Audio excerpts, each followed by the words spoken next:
마닝 중국 심판, 바레인의 뇌물수수로 영구 자격 정지, 손흥민이 피파의 제소에 성공했다. 피파. 손흥민의 옐로카드 취소 결정, 손흥민. 피파로부터 정당한 보상을 받았다. 또 중국이다. 아시아 최고의 축구 대잔치 2023 아시아 축구연맹 아시안컵에서 나온 심판 판정 논란 때문이다. 사실 논란이랄 것도 없지만 불편한 한중 관계의 역학을 스포츠, 축구에서도 확인할 수 있다는 측면에서 봐야 한다. 심판 논란은 한국 경기에 배정된 중국 심판과 중국 경기에 배정된 한국 심판의 판정 때문에 나왔다. 먼저 지난 15일 한국과 바레인의 조별리그 2조 1차전부터 봐야 한다. 한국은 이강인의 멀티골에 힘입어 3에서 1승리를 거뒀다. 이강인의 멀티골에 힘입어 첫 승을 거둔 한국. 하지만 아쉬운 점도 있었다. 선수 5명이 경고, 옐로카드를 받았다. 경고를 받은 이들은 주장 손흥민, 토트넘, 김민재, 바이에른 뮌헨, 조규성, 미트윌란, 박용욱, 아라인, 이기재, 수원로 공수의 핵심 선수들이다. 시원한 승리를 거두고도 찜찜할 수밖에 없다. 자칫 다시 경고를 받게 되면 중요한 토너먼트에 뛸 수 없는 상황이 만들어질 수 있다. 선수들의 옐로카드는 8강까지 유지된다. 이 경기 주심은 중국인 마닝이었고 부심 저우페이와 장천까지 중국인 3명이 경기를 맡았다. 한국 선수 5명에게 경고를 남발한 것 자체로도 논란이 될 만하지만 가장 큰 이유는 형평성이었다. 상대적으로 파울 강도가 약했지만 한국이 범하면 경고가 나왔고 바레인은 거친 태클이나 공과 관계없는 지역에서 파울에도 카드가 나오지 않았다. 공격의 핵인 손흥민과 이강인은 바레인 선수의 강한 몸싸움에 그라운드에 넘어졌지만 심판은 그냥 넘어갔다. 느린 그림상으로는 분명 고의성이 짙은 몸동작이 많았다. 하지만 잣대는 달랐다. 바레인이 받은 경고는 2장이었다. 이러니 종료 직전 손흥민이 넘어지는 장면을 시뮬레이션으로 판단해 카드를 꺼내 들었을 때 관중들의 야유는 커질 수밖에 없었다. 다음은 중국 경기였다. 중국은 17일 레바논과 조별리그 A조 2차전을 치렀고 0에서 0으로 비겼다. 이 경기는 한국인 고영진 심판이 주심을, 박상준 심판과 김경민 심판이 부심을, 김종혁 심판과 김희곤 심판이 VAR을 맡았다. 이미 경기 전부터 중국에서는 보복 판정에 대한 우려의 목소리가 높았다. 도둑이 제 발 저리는 격이었다. 중국 레바논전에서 논란이라고 할 정도의 심판 판정은 없었다. 한국 심판진의 판정은 깔끔했다. 고영진 심판이 꺼낸 옐로카드는 단 1장이었다. 하지만 중국 쪽에서 논란을 만드는 모양새이다. 전반 14분 중국 다이와이준이 레바논 카릴 카미스의 축구와 스터드에 얼굴을 가격당했는데 파울 및 카드 없이 넘어갔다. VAR을 통해서도 판정이 바뀌지 않았다. 이에 중국 매체에서는 편파적이었다고 고영진 심판을 공격하고 있지만 중국 축구 레전드인 순지아이까지 발을 멈춘 상태에서 관성 때문에 얼굴을 가격했다. 가격한 것이 아니라 발을 빼지 못하는 상황이라며 카드를 줄 상황이 아니라고 설명할 정도다. 축구를 둘러싸고 한국과 중국의 관계는 점점 불편해지고 있다. 공안증이라는 조어가 생길 정도로 중국은 상대가 되지 않는다는 생각이 한국에서는 강하다. 반대로 중국은 한국을 넘어서야 한다는 인식이 강하다. 어떻게 보면 중국 축구가 한국 축구를 향해 공포심을 가진다기보다 시기, 질투에 가깝다.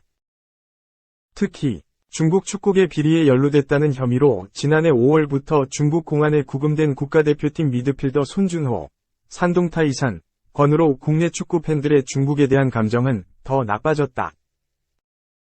대한축구협회가 경영본부장과 변호사를 중국에 급파했지만 소득은 없었다. 워낙 중국의 사법체계가 폐쇄적이기 때문에 손준호의 구체적인 혐의조차 알려지지 않고 있고 근황도 파악되지 않고 있다. 사실 축구뿐만 아니라 다른 종목에서도 한국과 중국은 판정 등으로 감정을 불킨 사례가 많다. 불과 2년 전인 2022 베이징 동계올림픽 쇼트트랙 경기만 봐도 그렇다. 한국 선수들의 무더기 실격이 나오면서 국내에서는 중국에서 열리는 대회이니 중국에 유리한 판정이 나온 게 아니냐는 여론이 강했다. 2018 평창 동계올림픽 때는 반대였다. 쇼트트랙에서 중국 선수들의 불리한 판정이 나오면 한국의 텃세다라는 중국 내 반응이 전해졌다. 지리적으로 인접한 한국과 중국은 역사적으로도 관계가 좋다가도 나빠지고 나쁘다가도 좋아졌다. 한국과 중국의 교류는 다양하게 이루어져 왔고 최대 경제교역국이기도 하다. 하지만 최근 한중 관계는 좋다고 보긴 힘들다. 특히 미국과 중국의 관계가 불편해지고 한국이 미국과의 관계에 집중하면서 더 불편해지고 있다. 과거 중국이 한국을 대하는 고압적인 자세 때문에 중국에 대한 이미지는 좋지 않아졌고 정부의 외교 기조에도 영향을 미친 측면이 있다. 스포츠를 정치적인 의제와 분리해야 한다는 게 스포츠계의 원칙이긴 하지만 정치 사회적인 문제와 분리해서 보지 말아야 한다는 얘기와는 또 다르다. 스포츠도 사회현상의 일부분이기에 사회적인 의제에 영향을 받기도 한다. 축구 때문에 전쟁이 일어나기도 했고 스포츠를 통해 적대적인 관계를 풀기도 했다. 스포츠에서 나온 이슈로 확대 해석을 할 필요도 없지만 여러 측면에서 통섭해 파악하는 것도 중요하다. 이번 아시안컵에서 나온 심판 논란 사실 논란이라고 하긴 적절치 않다. 논란은 중국 일방이 만들었기 때문이다를 통해서도 두 나라의 불편한 관계를 엿볼 수 있다. 문제는 이를 악용하는 것이다. 특히 스포츠에서 악용되는 건 문제가 있다. 중국에서 나오는 음모론 같은 건 두 나라의 관계에 전혀 도움이 되지 않을 것이다. 국내에서도 중국의 얼토당토 않는 주장이나 가짜 뉴스에 민감하게 반응할 필요는 없을 것 같다. 2. 충격. 호날두의 메시 수상, 저격. 난 더 이상 피파위 상을 믿지 않는다. 크리스티아누 호날두가 리오넬 메시가 받은 상을 저격했다. 미국 매체 에센셜리 스포츠는 21일 한국 시간 크리스티아누 호날두가 리오넬 메시의 수상 이후 국제축구연맹에 일침을 가했다 라고 보도했다. 피파는 16일 한국 시간 영국 런던에서 열린 피파 풋볼 어워즈에서 2023 올해의 남자 선수를 발표했다.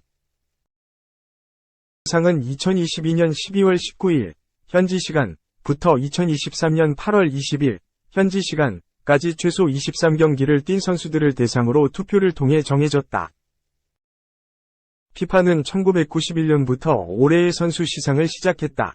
2010년부터 프랑스 축구 매체 프랑스 풋볼이 발롱도르와 상을 합쳐 피파 발롱도르라는 이름으로 시상하다가 지난 2016년부터 상을 분리했다. 시상식의 주인공은 메시였다. 그는 엘링 홀란, 맨체스터 시티과 같은 총점 48점을 받았다. 동률이었지만 시상 규정에 따라 각국 대표팀 주장 선택을 더 많이 받은 메시, 13표, 가홀란, 11표를 누르고 올해의 선수로 선정됐다. 반면 메시의 영원한 라이벌, 호날두는 아무런 상도 받지 못했다. 피파가 선정한 월드 베스트 11에도 이름을 올리지 못했다. 대신 다른 상을 수상했다. 아랍에미리트 두바이에서 열린 글로브 서커 시상식에서 마라도나 상과 최고의 중동 선수상을 받았다. 이에 대해 호날두가 솔직 발언을 전했다. 그는 포르투갈 매체와 인터뷰에서 난 더 이상 이 상을 믿지 않는다. 글로브 서커 어워드에서 수상했기 때문이 아니다. 라고 입을 열었다. 이어서 이건 사실이다. 숫자는 속이지 않는다. 이 상은 진짜이기 때문에 그들은 나, 세계 최고 득점자로부터 이 상을 뺏을 수 없다. 숫자가 사실을 증명하기 때문에 더 행복하다. 라고 설명했다. 이번 득점을 포함해 호날두는 올해에만 총 54골을 넣었다. 사우디아라비아 프로리그에서 34골, 아시아 축구연맹 챔피언스 리그에서 3골, 킹스컵에서 1골, 아랍클럽 챔피언스에서 6골을 기록했다. 호날두는 바이에른 뮌헨의 해리 케인과 파리 생제르맹의 킬리안 음바페, 이상 52골을 제치고 올해 가장 많은 골을 넣은 선수가 됐다. 호날두가 한 해 최다 득점자가 된 것은 지난 2011년, 2013에서 2015년, 2023년에 이어 5번째다. 3. 원숭이 소리 들려 아무 말도 못했다. 이런 식으로 축구할 수 없어. 이탈리아 축구계 발칵. 축구계 인종차별은 언제쯤 사라질까? AC 밀란은 21일 오전 4시 45분, 한국 시간, 이탈리아 우디네세에 위치한 다키아 아레나에서 열린 2023에서 24 시즌 이탈리아 세리에 A 21라운드에서 우디네세의 3에서 2로 승리했다. 4연승에 성공한 AC 밀란, 승점 45, 14승 3무 4패, 41득 23실은 3위로 도약했다. 선두 추격에 박차를 가하는 AC 밀란이 우디네세를 상대했다. 스테파노 피올리 감독은 4-3-3 포메이션 아래 베스트 라인업을 꺼냈다. 최전방은 하파엘 레앙, 올리비에 지루, 크리스티안 플리시치가 책임졌다. 중원은 티자니 레인더르스, 야신 아들리, 루벤 로프터스 치크가 구성했다. 수비는 테오 에르난데스, 마테오 가비아, 시몬 키에르, 다비데 칼라브리아가 호흡을 맞췄다. 골키퍼 장갑은 마이크 메냥이 착용했다. 난타전이었다. AC 밀란은 전반 31분 로프터스 치크 선제골로 앞서갔지만 우디네세는 전반 42분 라자르 사르지치 동점골과 후반 17분 플로리앙 토백 역전골로 승부를 뒤집었다. 하지만 경기는 거기서 끝나지 않았다. AC 밀란은 교체 카드를 활용하며 반격에 나섰고 후반 38분 루카 요비치 동점골과 후반 추가 시간 노아 오카포르 역전골로 극장승을 거뒀다. 이날 승리로 AC 밀란은 연승 행진을 이어갈 수 있었다. 경기 도중 불미스러운 일이 있었다. 우디네세 관중석에서 메냥에게 인종차별적 구호를 외친 것. 전반 30분 무렵 참지 못한 메냥은 심판에게 다가가 항의했고 그대로 경기장을 빠져나갔다. 10분 가까이 중단됐던 경기는 가까스로 재개될 수 있었다. 메냥은 이탈리아 스카이 스포츠를 통해 이런 식으로 축구할 수 없다고 말했다. 더 이상 대화는 효과가 없기 때문에 중징계가 필요하다. 전반전 첫 골킥 때 원숭이 소리가 들려 아무 말도 못했다. 이런 일이 처음이 아니기 때문에 화가 난다. 나는 뛰고 싶지 않았지만 그대로 동료들을 떠날 수 없었다. 우리는 더 큰 의지를 품고 다시 나왔다. 인종차별에 맞설 최고의 대응은 승리하는 것이었기 때문이다. 라고 밝혔다. 이탈리아가 뒤집혔다. AC 밀란은 인종차별을 위한 여지는 없다. 모두 경악했다. 우리는 당신 곁에 있다. 메냥이라고 공식 성명을 발표했다. 라이벌 인터밀란 또한 우리는 어떠한 차별에도 반대하는 형제다.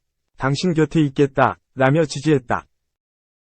이탈리아 세리에 A 사무국 또한 모든 형태의 인종차별을 비난한다. 라고 규탄했다. 우디네세는 구단 자체적으로는 물론 이탈리아 축구연맹과 협력 조사할 거라 밝혔다. 축구계를 좀먹는 인종차별이 근절되지 않고 있다. 대한민국 국가대표 손흥민이 누비는 잉글랜드 프리미어리그, 이강인이 활약하는 프랑스 리그앙, 김민재가 뛰는 독일 분데스리가도 상황은 별반 다르지 않다. 철저하고 강력한 조사가 필요하다.